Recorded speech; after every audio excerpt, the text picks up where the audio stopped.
ఆగండి. ఇప్పుడు ఆ ఇద్దరు దోషుల్ని మనం పట్టుకుందాం. వాళ్ళెక్కడున్నారో నాకు తెలుసు. పదండి పదండి పదండి పదండి. ఆగండి, మీరంతా పట్టుకుంటారా? మా పని మేము చేస్తున్నాం కదా. వాళ్ళిద్దరూ ఎక్కడున్నారో అక్కడికి మీ ప్రభుత్వం వెళ్ళాలనుకోవడం లేదు, కానీ మేమంతా వెళ్ళగలం. పదండి. అరే ఆగండి, అరే నేను చెప్పేది వినండి. అరే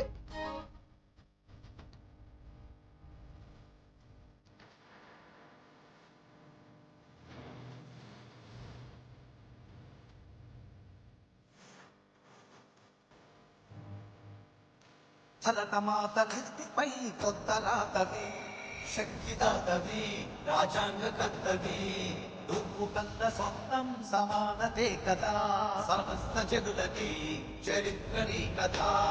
భరతమాత కత్తిపై కొత్త రాతవి, నువ్వు కన్న స్వప్నం సమానతే కదా. నీ తలమే మా బలమై అవతరించగే, నువ్వు పలుకున్న పతిని దీపదర్శనే. నాయకుడేనే భీమ్రావ్, మహానాయకుడేనే భీమ్రావ్, నాయకుడేనే భీమ్రావ్, మహానాయకుడేనే భీమ్రావ్. వేద బతుకులో ఓ దేవుడా, ప్రజల కోసమే ఈ జన్మరా.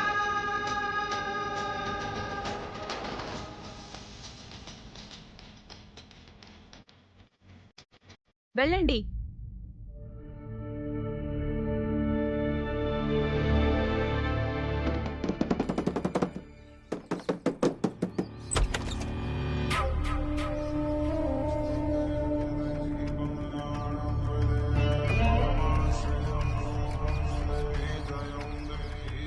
ఏమిటి?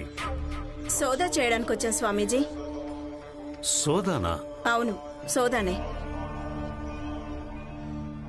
వెళ్ళండి పిన్ని. స్వామీజీ ఎప్పుడూ కూడా ధర్మం పక్కన నిలబడే వ్యక్తి. ఇక ఆయన మిమ్మల్ని సోదా చేయకుండా ఎందుకు ఆపుతారు?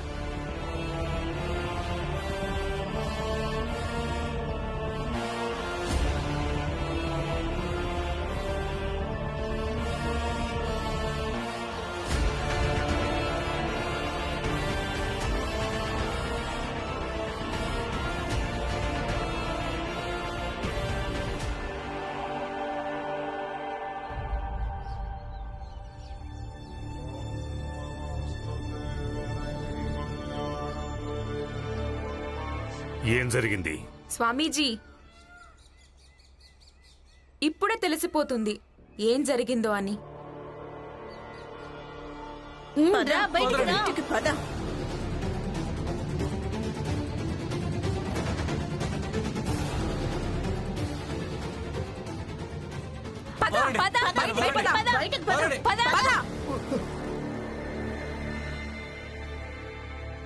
చెప్పు, మమ్మల్ని కొట్టమని ఎవరు పంపించారు? మమ్మల్ని ఎందుకు కొట్టారు? చెప్పండి. మమ్మల్ని దొంగతనం ఎందుకు తీశారు? చెప్పండి. శాంతించండి. మీరిద్దరు ఇంతకుముందు నాతో ఏం చెప్పారు? మీరు పేదవాళ్ళని, పస్తులున్నారని, ఆకలేస్తోందని, చాలా రోజుల నుంచి ఏమీ తినలేదు, తాగలేదు అన్నారు. అందుకనే మేము మీకు ఆశ్రయమిచ్చాం. తీసుకెళ్ళండి వీళ్ళని. అలాగే చట్ట ప్రకారం ఏ శిక్ష సరైనదో వేసేయండి. వీళ్ళిద్దరిని తీసుకెళ్ళండి. పదా.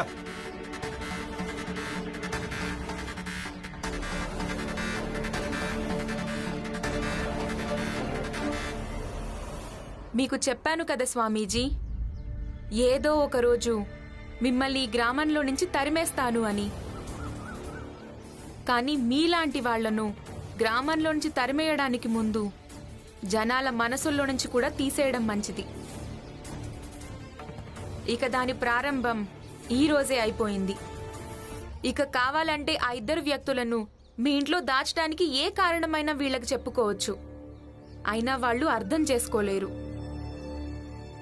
మీ భాషలో చెప్పాలంటే పాపాల కుండ ఏదో ఒక రోజు నిండిపోతుంది. అలాగే మీ పాపాల కుండ కూడా నిండిపోయింది.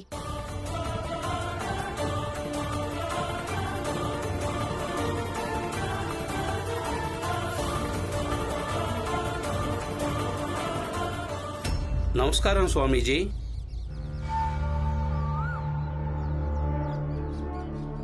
మా పరువునిలా నడి బజార్లో వేలం వేస్తావా? ఇక నోరు మూసుకొని ఇంటికి పద. నీ నాటకాలు చాలా ఎక్కువయ్యాయి. నువ్వు నీ హద్దులు మర్చిపోయావా? దెబ్బలు పడ్డాయంటే నీకు అర్థమవుతుంది. చూసావా భీమరావు, రాద్ధాంతం మొత్తం అంతం. ఇక ఈ ఆడవాళ్లను బలవంతంగా వాళ్ళ ఇంటికి చేరవేయటం జరుగుతుంది. 4 తన్నులు తిన్నారంటే తిక్క కుదురుతుంది. చూడు. స్వామీజీ, మీరు కలలో కూడా ఊహించుండరు ఇప్పుడు ఈ ఆడవాళ్లు ఏం చేయబోతున్నారు అని.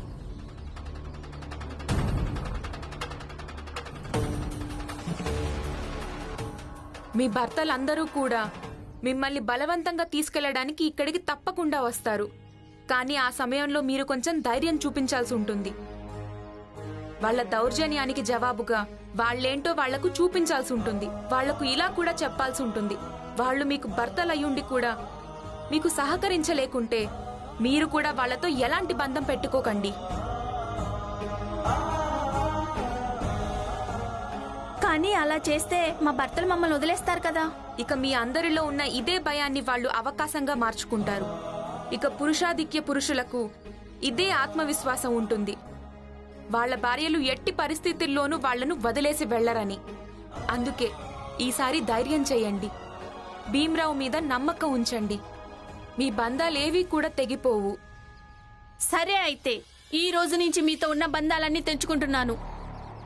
నేనేం చేయాలనుకుంటున్నానో చేయనివ్వండి.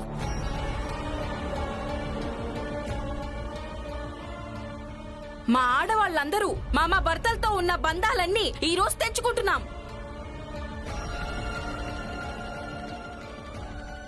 అవును, ఈ రోజు నుంచి మా భర్తలు తమ పిల్లల్ని వాళ్లే చూసుకుంటారు, ఇంట్లో వాళ్ళను కూడా వాళ్లే చూసుకుంటారు. అలాగే మా దగ్గరికి కూడా రావద్దు. నోరు బాగా లేస్తుంది కదా, నీ సంగతి ఇప్పుడు చెప్తాను.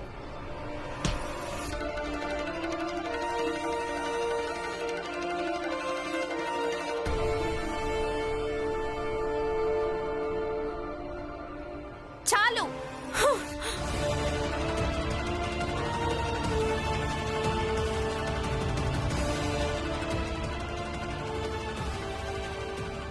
మీరు నా మీద చెయ్యెత్తడానికి వీల్లేదు.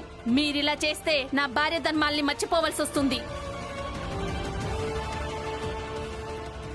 మీరందరూ ఆలోచించుకోండి. ఒకవేళ మీరందరూ కోరుకుంటే మీ యొక్క కుటుంబం కోసం, అలాగే మీ పిల్లల కోసం, స్వయంగా మీకోసం భార్య అవసరం అనుకుంటే వీళ్లకు మద్దతు తెలియజేయండి. అలాగే సారా బంధుకు కూడా. లేదంటే వీళ్ళు మీ దగ్గరికి తిరిగి రారు.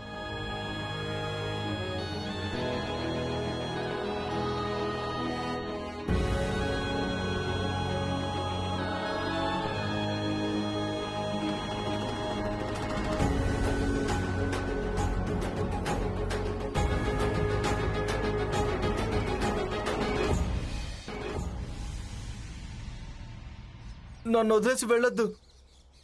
నేను ఈ రోజు నుంచి సారాయే తాగను.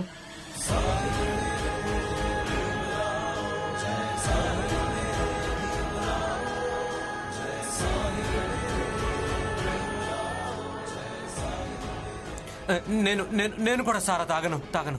అవును, మేమంతా సారా తాగము. సారా పట్టి ముంచండి, మేము మీకు సహాయం చేస్తాం.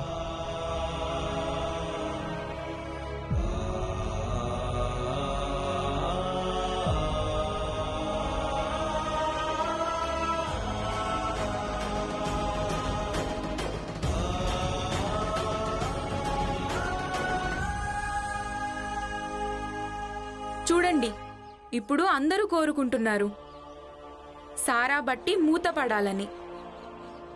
ఇప్పుడు మీ దగ్గర మరో మార్గం కూడా లేదు.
నాకిప్పుడు అర్థమైపోయింది.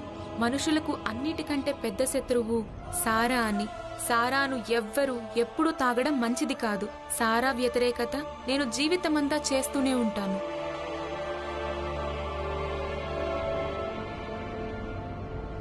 ఇదిగో రామ్జీ, నీ పేరును ఒక ఉత్తరం వచ్చింది.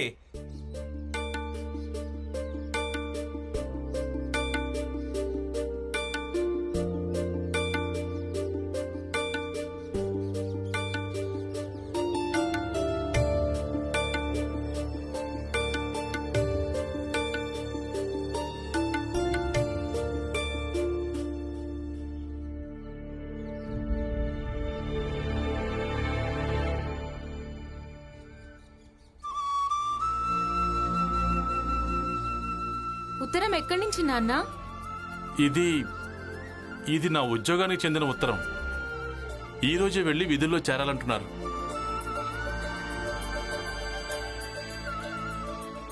రామ్జీ, నిజంగా ఇది శుభవార్తే. ఉద్యోగం ఎక్కడ వేశారు? గోరేగాం.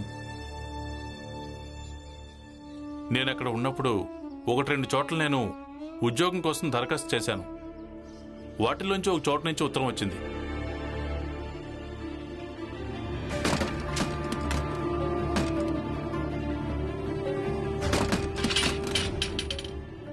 కానీ అక్కడి నుంచి మనల్ని వెళ్ళగొట్టారు కదండి. మరి మళ్ళీ అక్కడికి తిరిగి వెళ్ళడం ఎందుకు? చిన్న జాతి వాళ్ళ వీళ్ళ నీడను చూస్తేనే మేము దూరంగా పారిపోతుంటాం. వీడు చిన్న జాతి వాడు.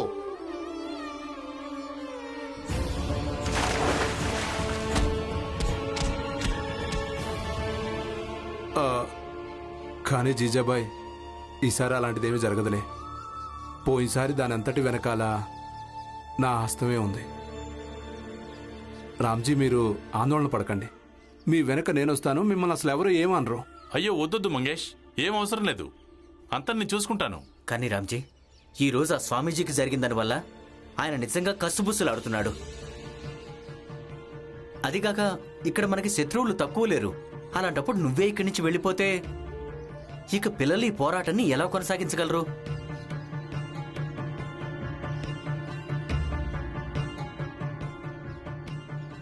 నాన్న, ఇక్కడ కూడా మీరు పనే చేస్తున్నారు కదా. డబ్బు తక్కువే కావచ్చు, లేదా ఎక్కువ. భీమ్, నువ్వెందుకు భయపడుతున్నావు? నేను నా గురించి భయపడ్డం లేదు, మీ గురించే భయపడుతున్నాను. తలకు కట్టు ఉంది. ఇక మీరు అక్కడికి వెళ్ళడం గురించి మాట్లాడుతున్నారు. అక్కడ మీరు పొందిన అనుభవం చాలా చేదును మిగిల్చింది. ఒక్క టీ కొట్టు మావయ్యే మారిపోయాడు. కానీ గోరేగావ్ మొత్తం ఎలా ఉందో అలాగే ఉంటుంది. ఎవ్వరూ మారిపోయి ఉండరు.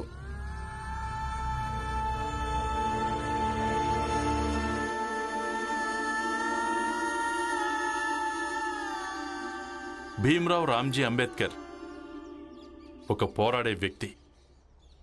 పోరాడడం ఎలా వదిలేస్తాడు? సమస్యలకు ఎలా భయపడతాడు? విషయం నీది కావచ్చు, లేదా మీ నాన్న రామ్జీ సక్పాల్ది కావచ్చు. రెండు ఒకటే కదా. అందుకే నేను తప్పకుండా వెళ్తాను. ఒకవేళ పోరాటం జరిగితే నేను పోరాడతాను. నువ్వే బెంగపడకు.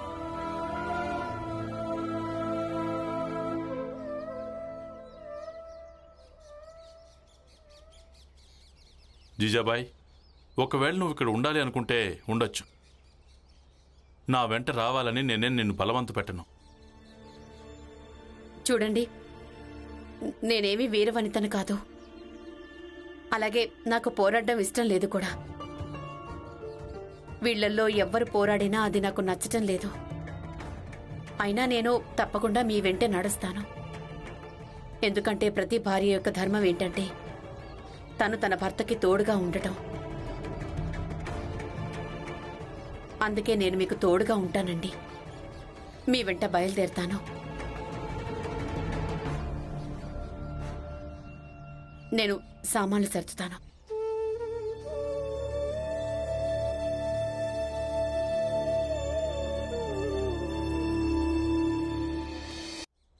నాన్న, నేను కూడా మీతో పాటు రానా?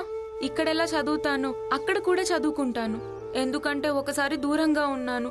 అప్పుడే నాకు అర్థమైంది మీరు లేకుండా నేను అస్సలు ఉండలేనని. అలాగే మీరు నాకు తోడు లేనప్పుడు అమ్మకు కూడా చాలా ఎక్కువగా గుర్తొస్తుంది.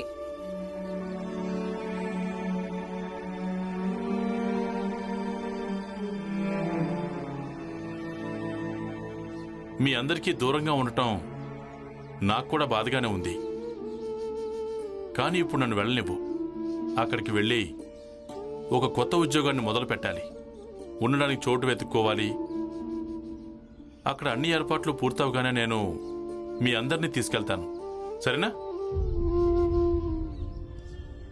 నేను వెళ్ళి జీజాబాయికి సహాయం చేస్తాను సామాన్ సర్దడం కోసం.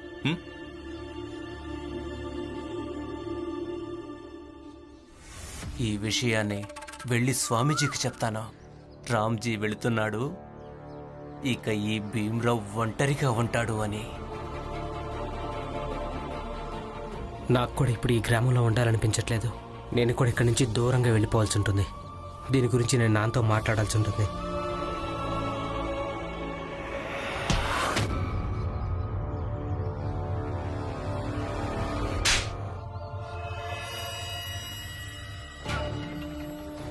నువ్వు స్వామీజీ మనిషివే కదా, దొంగ చోటుగా మా మాటలన్నీ వింటున్నావా? వెళ్ళి మీ స్వామీజీకి చెప్పుకో. ఒకవేళ స్వామీజీ భీమ్రావు అలాగే తన కుటుంబం వైపు కన్నెత్తి చూసినా సరే తన 2 కళ్ళని పీకి పారేస్తానని చెప్పు. తన తల అడ్డంగా పగలగొడతాను. ఆయన చెప్పే దొంగ ఉపన్యాసాలున్నాయి కదా, ప్రవహించే తన రక్తంతో పాటే ప్రవహిస్తాయని. అర్థమైందా? నువ్వు వెళ్ళి చెప్పుకో. వెళ్ళు, వెళ్ళు, నడు.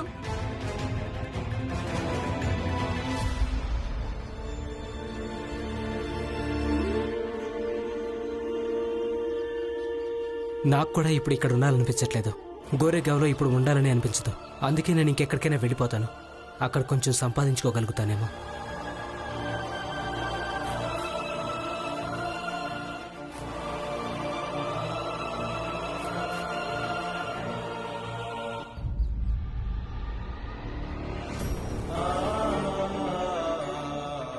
జీవితంలో ముందుకు సాగడం కోసం ఎప్పుడో ఒకప్పుడు వెళ్ళక తప్పదు. ఎవరికి తెలుసు, మేము దూరంగా ఉంటే బాలా మాకు ఇంకా దగ్గరవుతాడేమో.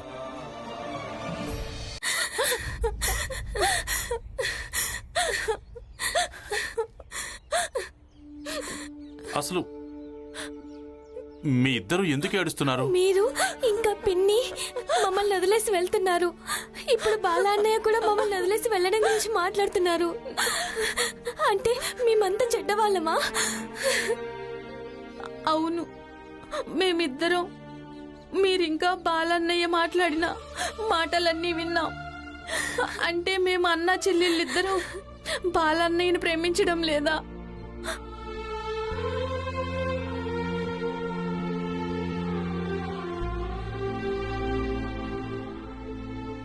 మీరిద్దరూ బాలన్నయ్యను అంతగా ప్రేమిస్తున్నారా? బాలన్నయ్య కూడా మీ ఇద్దరిని ప్రాణంగా ప్రేమిస్తున్నాడు. అయినా బాలన్నయ్య ఇల్లు వదిలేసి ఎందుకు వెళ్ళడం లేదు? నిజానికి మీ బాలన్నయ్య ఇప్పుడు పెద్దవాడయ్యాడు కదా, ఏదైనా పని చేసి సంపాదిస్తాడు, పైకెదుగుతాడు. ఇప్పుడు మీ ఇద్దరే ఈ ఇల్లు మొత్తం చూసుకోవాలి. మీరిద్దరూ చదువుకోవాలి కూడా. అప్పుడే మీరిద్దరూ మీ కాళ్ళ మీద నిలబడగలుగుతారు. అప్పుడు అందరూ అంటారు, చూడండి వాళ్ళు రామ్జీ సక్పాల్ కూతుళ్ళు అని. చూడు తల్లి, ఎంత కొన్ని రోజుల పాటు అంతే. అక్కడ ఏర్పాట్లన్నీ పూర్తవగానే నేను మీ అందరినీ అక్కడికి తీసుకెళ్తాను.